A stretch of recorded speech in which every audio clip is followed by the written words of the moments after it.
we are live. It's another Wednesday, and it's the Premier League Preview Show right here on Facebook, right here on City TV. My name is Nathan Kwao, and the Premier League Preview Show is brought to you by Betway and Premium Bank, proudly supported by Vodafone, Guinness, and SlidePay. This weekend, there's no Premier League, so why are we here? There are so many things to talk about, and we'll unwrap the package right after this break.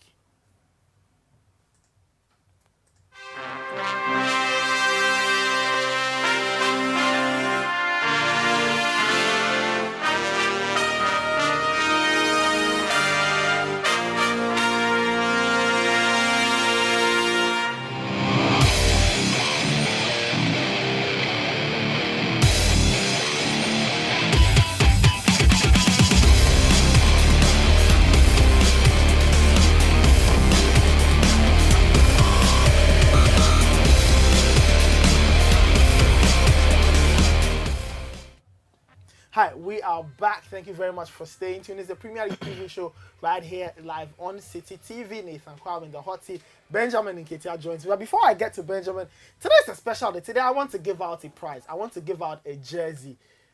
So we have a question for you, and it's a very simple question.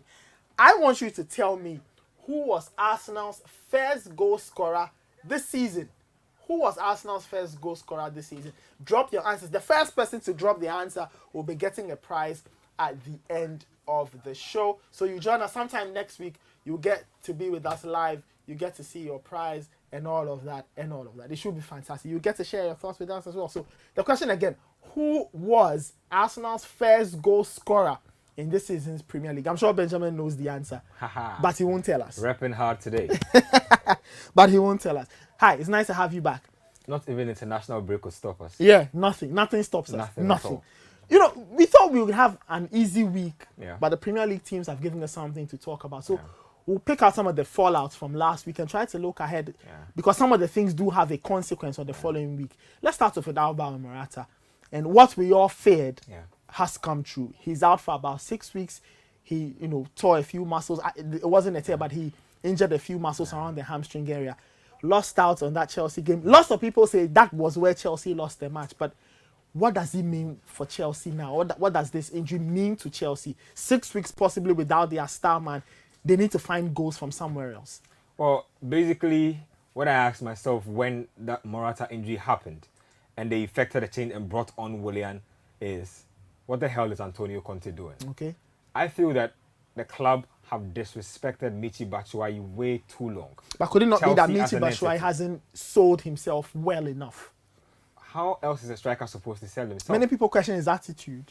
They say his hold-up play is horrible. He doesn't need to hold up play for anybody. He doesn't need to be like Alvaro Morata. He does not need to be like Diego Costa. He needs to be Michy Batshuayi. He excels at running at defenses. He's a strong lad. He has good feet. He's strong in the air. And he's always shown that regardless of how small the minutes have been, he's been ready to deliver when he's been called upon. Okay. The young man scored a hat-trick in the Champions League just before the match that culminated in Morata's injury. And if a hat-trick in Europe is not good enough advertisement for your manager to say... And he scored a good winner against Atletico Madrid. Exactly my point. So that's more like what I was talking about. The winner, and he had scored a hat-trick before. Against Karabakh, yes. Against Karabakh. He scored a few in the cup competitions as well. And I'm asking myself that when you show the type of mental fortitude to score a goal in Europe against Atletico, one of the most difficult sides to breach and one of the most tough teams to play mentally, I mean, it's the best form of advertisement to me that you are ready for the big time when you are given the opportunity. If I was him and I was sitting in that Chelsea dugout and I saw Antonio Conte pull out Willian's card and says, go on out there and get us a goal, I would bury my head in my jacket and just sink in my seat, because I feel that he's done as much as you could possibly ask. And look, if Michy Batshuayi was coming on and wasn't scoring, guess what? Chelsea would have no reason again to blame him, because they fed him scraps ever since he's been here. 10 minutes, 15 minutes, 5 minutes, and he still manages to find a way to excel regardless of how small the minutes. So you're saying that between now and when Morata makes a return, that job should be given to Michy Batshuayi. I mean, we all saw what Willian did when he came on. Absolutely blunt. even when Willian has been on his A game, we all know that end product is really not part of his game. When Willian scores a goal, he possibly is scoring from a long range effort, a dead ball situation, or one of those games where he's absolutely possessed and everything he touches turns to gold. But he's not in that kind of form. Typical Willian is not a finisher. He doesn't even have that mindset to go ahead to finish chances. You have a natural striker, somebody with the desire to stake a place in the team. Really, I don't see why else you should bypass such a character, because he's demonstrated that he has the hunger, he's ambitious. You need ambition right now to get you goals. Why not pick the man out? Okay, so that's a very interesting. But Chelsea fans, send us your thoughts. Just drop your comments below the video, and then we'll try and read out as many as we can. The question is, who do Chelsea fall on for goals? Will it be Michy Batshuayi, who is not liked by lots of Chelsea fans, or Antonio Conte needs to reset the system and play differently? Then we saw, like you're saying, Willian play up top. Eden Hazard tried up. It just didn't work. And you could tell that they needed somebody to be at the end of the chances. But does Antonio Conte reshuffle this pack and say, okay, I don't trust Michy Batshuayi. He's the only one I have. Let me play him together with somebody else who can, one, keep him in check, and two, ensure that he's giving the kind of delivery he needs to score? See, I find these things very disturbing. Pair him with who? Recalibrate your system for what? I believe that they have been preparing during preseason, and even into the season, with Morata as their spearhead and Michy as the backup player in the system. Now, the spearhead is gone. Why not just rely on the natural succession? Why try to restructure the system? Listen, Antonio Conte tinker with the system 3-4-3, 3-5-2. And I've heard undertones again that he's not satisfied with his squad. I don't know if it's mainly arisen because of the Morata injury, but he seems to have been saying in certain quarters and certain corridors that I really don't think that this squad might be good enough to get us over the line. And I've heard inching close to possibly Alexis Sanchez. You know, it's about to be a bidding war for who lands. And I've heard him say things like, is easier to defend the title in Italy than in England, and I've always wanted to go back to Italy. So you can tell the man is harboring something, and we'll see. Maybe the fallout of a complex summer. We'll see about that. So Chelsea fans, send us your thoughts. So Niseko Abiashong says, play Pedro as a false 9, play Hazard in the number 10, use Michy as a super sub. Would you go with that? No, I won't. So for you, Michy Batshuayi up front. I have a natural striker. I'm not playing any small forward, any false 9, the point guard, nothing. I'm playing a natural striker. So, you have a natural striker who is scoring. He's young. He's confident at the moment. What you did would have shot his confidence. But I know Michy. I know he's ready to help whenever he's given. Where does Pedro fall in all of this? Pedro is a winger. Play him in his natural position. Right wing, left Eden Hazard functioning on the left. Wow. Straight answers there. Straight answers. Enoch Bwedio also says, but in second thought, or I mean in hindsight, I think Chelsea can go for a false 9. Ben, do you agree? They do have the players to make that sort of system work. But again, I'm saying that none of those players who will make that false 9 system work is as proven a goal scorer as the man. So you go with a specialist for the role. I'm going with a specialist. One, because he's practically stronger than all the other false 9s they are trying to play. He has a better proven goal scoring record than them. And again, he's hungry. He wants to prove himself. He wants to let the manager and the fans know that, look, I'm here for the long haul. You can rely on me. Use me. Okay, we'll see. Interesting one there. But Ben, it kind of leads us into, it segues brilliantly into the other team that's suffering from injury, Manchester City. They've lost Aguero, but it looks like they are going with, like you're saying, a more basic solution. Throw Gabriel Jesus on, get good players around him, and fine. Exactly. We're good to go. And that's what should happen. But as for the Sergio Aguero situation, again, I really found his decision making very, very questionable, and it really led me. It was his day off. No, he went to go watch a concert. It cannot be condoned because Chelsea are out here as a team. They've been whining about why they drew that match or they lost that game to Manchester City because of fatigue. And then you get a day off and you decide that the best way to spend your day off before your biggest match in the season is to go to Amsterdam. I mean, it's so you think bad judgment? It's unacceptable. If you were Pep Guardiola, when Aguero recovers, would you have a word with him or you'd land a punishment? Forget about recovery. I think that some very hard words have gone on in the background that you and I don't know about. If you know Pep from surface value, you know the Pep that loses his cool every now and then when he's pushed to the wall. I feel that he will have told Sergio Aguero a few things that wouldn't have gone on too well with him. But Sergio Aguero will look at himself in the mirror and know that the manager is as spot on as you could possibly be, because again, He's a veteran player. If you, as a veteran Aguero, decide that this is how you use your discretion, how do you expect guys like Gabriel Jesus and Raheem Sterling to act around you? Interesting thought. So Pep Guardiola will have hard words for Sergio Aguero. He's in Argentina as we speak, and according to doctors, he can't get into a car. He can't get out of the car. He can't even move freely. He's injured his ribs, and so he'll be out for about 6 weeks. But we'll see. Manchester City look like they have the solution. Chelsea will have to dig deeper to see what they can find. Let me go through more of your thoughts. And many people are sending us messages. Nido Quenu says, Jesus has it covered for City. I think that's a perfectly brilliant situation for Man City. One striker is gone. They have a second one. Silva and De Bruyne can support that player. And it was a good display all around from City over the weekend. They showed bravery, but they preyed on Chelsea's weaknesses. And I looked at Chelsea and I'm beginning to ask myself whether it was wise to tip them to defend the attack. I think they will recover, but I think this game tells us exactly what teams will try and do when they come up against us, especially when maybe they don't decide to go with a natural number 9. And you see, that's what bothered me about Chelsea the most on the day. Yes, Manchester City might have been scoring freely, back-to-back games, scoring 5, but you are the defending champions. I expected more confidence. It was almost as if they had their hands at their back and they said, punch me in the face. That's what it looked like to me. That's what Chelsea looked like on the day. They didn't show any confidence for me. They didn't show any flair, and they didn't show any determination to lift themselves from the hole that they were. And it was just a really flat and a very puzzling performance for me on the day. Honestly, they could have lost that game and I wouldn't have thought it was strange, but the manner in which the match was lost was just weird. So Antonio Conte not doing himself any favor. So we all do know City, they've scored 22 goals, played over 4,000 passes. They are sitting on top of the table. Ben, is this when Pep Guardiola gets it right? Or we should still give him a few more weeks? In line with that, have you picked up any differences between the Man City of last season and this season's Manchester City? Interesting question. The first thing is consistency.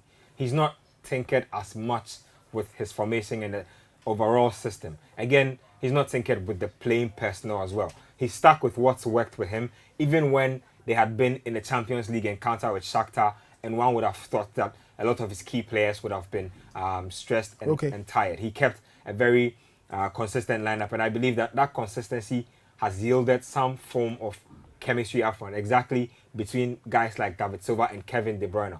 I'm saying this because we raised the fact that I didn't think that they were capable of playing in one system, playing together in one system because of the similarities in skill set and mindset. But again, Kevin De Bruyne is gradually carving out his own role out of what Manchester City are doing. And what I see from David Silva is a player who isn't interested in bossing the number 10 spotlight anymore, but is just interested in helping ease another into the role, and he's doing it, and he's doing it perfectly. I like the haircut to boot too. Well, yeah, now that the haircut is changed, it looks like now he's getting into great form. David Silva has led this team brilliantly, and De Bruyne, from playing deep to playing midfield to all over he seems to be the one who's getting the City team to spin properly on their carousel.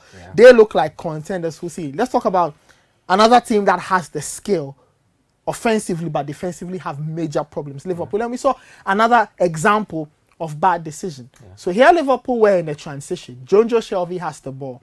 He plays it directly between Matip and Lovren. Both defenders are staring at each other, asking you take that, no you take that. Eventually they concede. Jurgen Klopp on that day said they could have won and should have won that game. But everybody walked away from the ground just focusing on that sequence, the poor defensive display again from Liverpool. Forget about poor display. Liverpool have been poor offensively in the last couple of games. But they have scored goals. They have scored goals, but wasted a lot more. Not enough. And wasted a lot more. And if you talk about wasted a lot more, you bring me particularly to Mohamed Salah. And I think that if Liverpool go through their videos, they go through their archives, and they notice how many clear-cut goal-scoring opportunities have fallen to the Egyptian, and he's wasted them, they will really be scratching their heads. Because, to be honest, sometimes the difference between no points and 3 points, or 1 point and no points, just that one is chance just that one you chance don't you take. And Mohamed Salah has been extremely guilty of fluffing chances when Liverpool have needed him the most. Again, I haven't been exactly impressed with the regularity with which Liverpool have fashioned out chances in their last couple of matches also. Why are those chances not being put away? Players have got quality, no doubt about that. Let me tell you what Liverpool is doing now.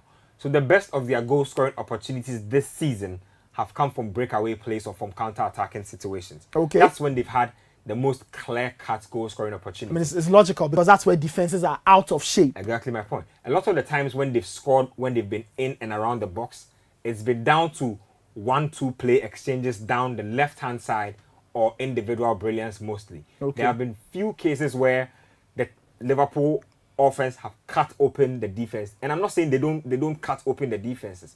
They cut open the defenses, but most often than not, you find out that there's nobody out there to finish the final ball. So Mane goes on a brilliant run down the left, puts in across the field or across the box, and there's nobody to finish it. The ball just rolls over and rolls out of touch or gets intercepted by the opponent. So Liverpool, as much as defense has been a problem, we all know what defense has been. It's been a problem from over close to 24 months now. We've spoken about it. I just think that the defensive problem might not even be Jurgen Klopp's fault at all. Because to think that Jurgen Klopp has not taken pragmatic steps to correct this will be to think that he's the most incompetent manager around. But the performances aren't getting any better. But Nathan, the truth is that a manager can only teach as much. Or maybe he's not teaching that at all. Well, if you look at that Lovren and Matip goal that led to the Newcastle one, for example, it was a clear case of mistimed judgment with the offside decision. So one person decided that, both of them decided that we would set the offside trap. And then one person was just clearly late in stepping up to the trap. I mean, the manager really can't be to blame for something like that. Let me read a comment. Enoch Boedi Owusu says, Liverpool, as Daniel Cranton always says, he says Klopp is a fraudster, just like Daniel Cranton says. The earlier they change him, the better. Everything shows that things are not going the way it should be, but he's proving to be stubborn. Ben's Wahala, and he says, ha ha ha. Godfrey Salifu says, I like your show. Talk about Liverpool. We are talking about Liverpool now, so you should be watching. Noah Touche Alawiye says, Liverpool as usual, okay? Brad Karim Olua says, City Sports always the best, always the best. You know it. That's why we are number one. Neepy Black says, great show. Thank you very much. Thanks for the compliment. We are live every Wednesday at 1 p.m. That's how you spend your Wednesday afternoons. Larry Asher says, great show. Keep it up. Thank you. So I've mentioned all of these. Abdul Wali Mohammed says, Michi is just like Lukaku. The earlier Conte gives him the opportunity, the better. My very good friend here, Amar Sean Katai says, I'm not a Chelsea fan. I know the team needs support. Says, I would like them to mess up, but for my wife's sake, I will advise Conte. I would rather go for the natural successor than try to change the system. Nee, you are a wise man. Support your wife and live long. That's just on the side note there. We'll be talking about Man United in a bit there. But let me tell you about our question of the day. So the first question, or the only question I put out earlier, and it's our question of the day, and you stand a chance of winning a fantastic prize from us next week, is that who scored Arsenal's first goal of the season? I'll tell you who our winner is in a bit. But let's continue talking. Ben, let's talk about Man United. Yeah. It's interesting. Even after they win, Yeah. Mourinho is very subdued these days. He doesn't talk a lot. The only positive comment I've heard him in the last few weeks was when he said the performance was solid against Crystal Palace. Was happy about the 3 points. What should he be concerned when he looks at this team? Or what should people say about this team? Because many people say they won, but they did not convince. What should United do to convince? And for Jose Mourinho, what kind of performance do you think will ever please him? Because everything, I've not heard him say fantastic performance. It was okay, that way. Basically, I think that you beat what's in front of you. I mean, that's football for starters. And I do believe that United were presented with a proper test when they played against Leicester City. That was a trying test for them. They did pass that test. What should United look like? Look, for football fans, they all have, various football fans have various definitions for what a foolproof or 100% solid performance looks like. To Benjamin Nketiah, a solid football game or a performance is full of flair and a lot of shenanigans, spectacular goals, headers, maybe a little drama even on the physical side with tackles and whatnot, and possibly a champagne passing performance. Okay. I used to love Pep Guardiola's Barcelona. I must admit, I'm not the biggest Catalan fan, but I used to love watching Pep Guardiola's Barcelona. They could pass you to death, and that, for me, is what dominance in the game of football is about. Dominate the possession, make sure that your opponents get tired of chasing the ball. Okay. I feel that when United fans look at what the team is doing now, they probably tell themselves that we have some of the best midfielders in the world, some of the best ball controllers in the world, a very, very credible striker in Romelu Lukaku. We should be bossing games. It's not okay to just win a match by 4-0 where the opponent hits the post a couple of times. I mean, hand in the mouth or heart in the mouth moments. David De Gea has to save United. No, they want a team where there's a total shutout. It looks as if the defense is on holiday. The possession is dominated, and the team actually has even enough room and space to showboat a little. I think that I would like that. You think you would like that? Yeah. We'll see. United are doing very well. The goals are flowing. After the international break, they faced their very first big test because they had Anfield at 11:30 on the 14th of October. I'll go through more thoughts, but let's just take a quick break. When we come back, we'll try and wrap it up. Remember, the question of the day, who scored Arsenal's first goal of the season? I will go through my comments, and the first right answer I find will be today's winner.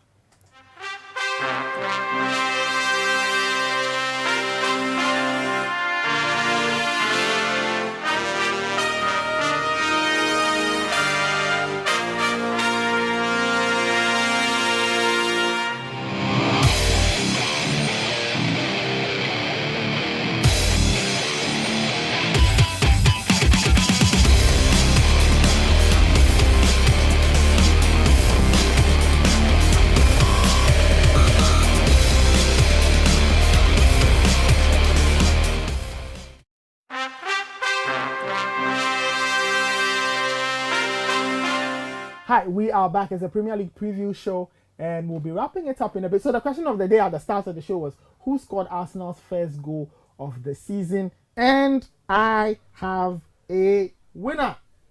Kojo Tony, he was the first person to drop a correct answer, and he said Lacazette. Alexandre Lacazette scored the very first goal for Arsenal of the season. Ben, quiz to you. Who did he score against? I forgot.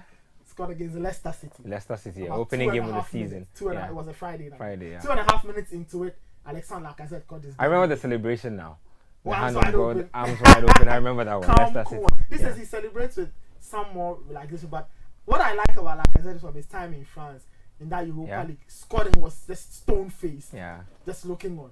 That's legendary striker stuff. You need to enter a certain space and a certain bracket to be able to celebrate. Like I've seen a couple of guys who didn't make the bracket and started celebrating like that, and we know what's happened to them. Mario Balotelli, I'm talking about. Elaborate celebrations. They didn't have the career to boot, but I mean, I hope that Alexandre Lacazette can kick on from here. He's looked positive for me, and He's yet I to mean, score on the road. exactly. I mean, positivity doesn't always stem from just scoring goals, but I get the sense that he's exuding some positive vibes to his teammate. We've not heard him sulking. He's been benched in big games. Nothing of the sort. He's just gone out there and gone about his business when he's been given the chance. Since we are talking about Arsenal, let's just. Yeah. What's this thing I'm hearing about Mesut Ozil and the purported desire to play for Man United? Well, it's about Jose Mourinho. Look at it more that way.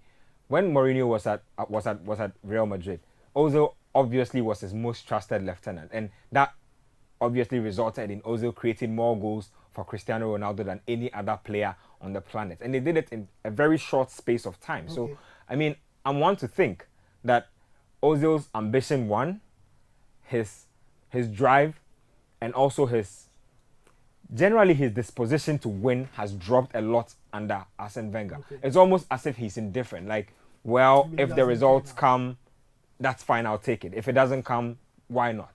If you go to Man United, the good thing about that deal is it's likely to be a free transfer. I mean, he's yeah. in contract talk, so his contract is almost. And the truth of the matter is, I know this might sound controversial, but if Ozil is in A-class form, Mkhitaryan and Mata look like paupers beside him. That's the truth of the matter. When Ozil is in typical Ozil form, nobody else comes close as a number 10 on the planet. Let me ask you this.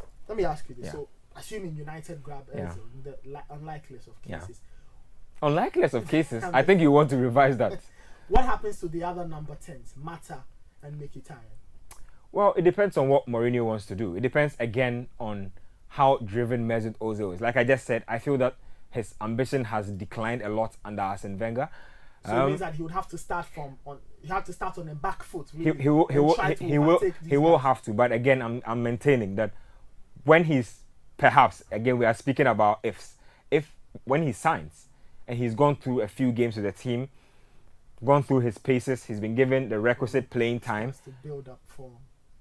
I'm just saying, all things being equal, if Ozil is performing as a number 10, Mkhitaryan is functioning as a number 10, and Mata is functioning as a number 10, Mesut Ozil is the elite playmaker in that division. We'll see. That's a very interesting statement there from my colleague Benjamin Nketiah. So like I said earlier, Kojo Tony, he's our winner for today. He was the first person to type Alexandre Lacazette in response to our quiz question, who scored Arsenal's first goal of the season. So Kojo, we'll get in touch with you next week Wednesday. You'll be here getting your prize, and we'll take your thoughts on the Premier League. We're building up to that Titanic showdown at Anfield between Liverpool and Manchester United next Saturday at 11:30 a.m. Benjamin, thank you very much. We are back next Wednesday. Yeah. This weekend is international break. So yeah, the national teams will be playing. Watch out for your favorite club player. Let's see how he fares in his country. And for Man United fans, don't worry, Lukaku's ankles are not gone.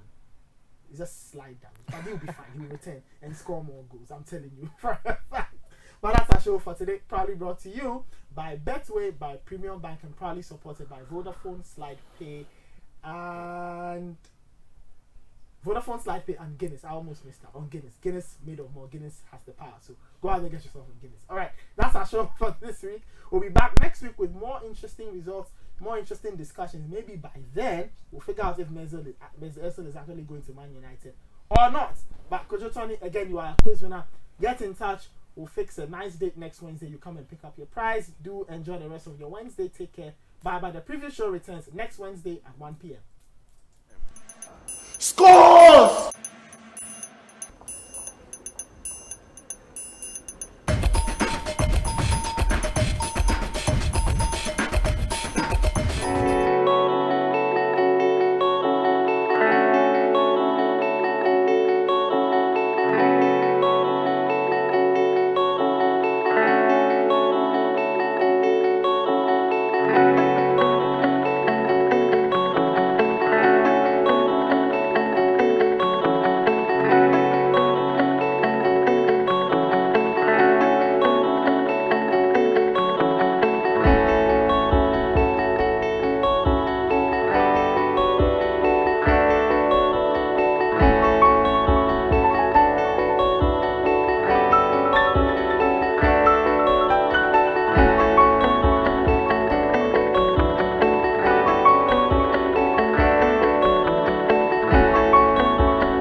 We unite. We defy. We hope. We dream. We play.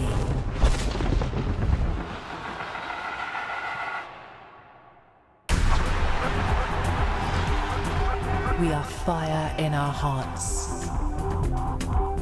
We are made of black.